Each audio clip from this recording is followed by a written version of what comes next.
So, let's talk about American Gods. Now you're fighting for the joy of it, for the sheer unholy fucking delight of it! So, American Gods was originally written by Neil Gaiman. He's also written Good Omens, which is also another Amazon Prime show or whatever. Neverwhere, Coraline, and Stardust, and just a shit load of books. This dude is super talented, and the show creators and head writers are Brian Fuller and Michael Green. Brian Fuller, he has written stuff like Star Trek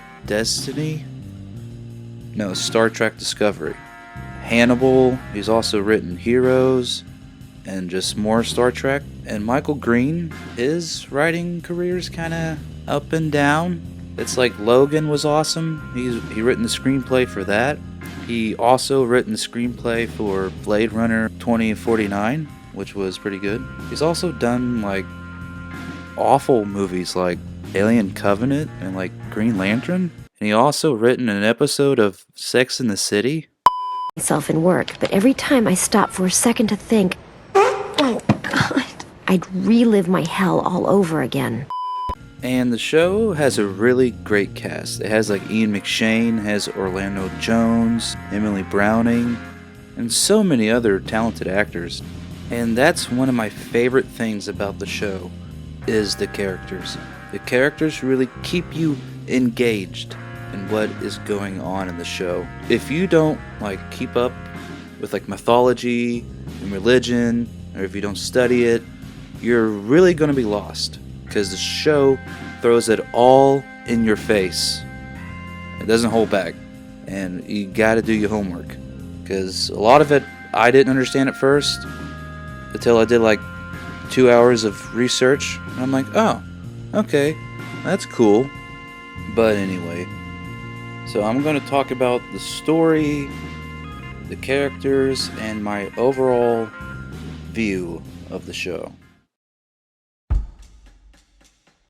And we start off with our protagonist, Shadow Moon. He is in prison, waiting to be released.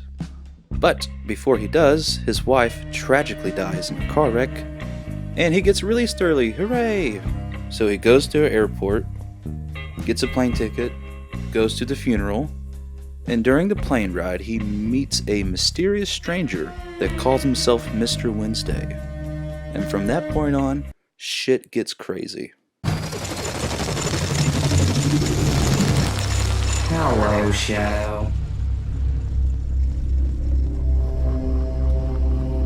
Don't fuck with me.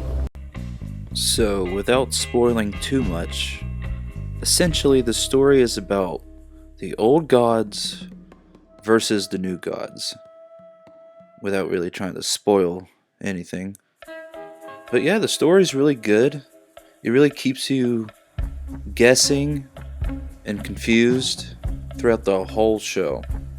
Because like I said, it really takes on a lot of mythology from Norse, from like Hindu, just all kinds of religions, and really mixes it well with reality. Like, it really makes the concept of gods in our world really grounded.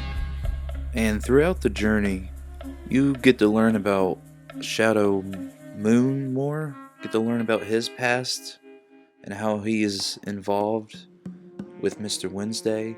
You also learn how the world of the gods work, and you really get to meet these very interesting characters. There are a lot of good characters in this show, and I would love to talk about all of them, but I would be here all day because there's so many, and they have so much backstory behind their characters. I can't get into all of it, and plus it will also ruin the majority of the show. But my three favorite characters are Mr. Wednesday, Mad Sweeney, and Mr. Nancy. My favorite one is Mad Sweeney. He's very fun interesting and just hilarious. Now that's a coin trick for you. How'd you do it? With panache. But Mr. Nancy is probably the best actor on the show. Orlando Jones does a perfect job. And I ain't even started yet. 100 years later, you're fucked. 100 years after that, fucked. 100 years after you get free, you still getting fucked out of job and shot at by police. You see what I'm saying? So my overall view of the series is it's fantastic. I highly recommend it. This show is just very unique. But yeah, I would give this an 8 out of 10. This is amazing. So go watch it.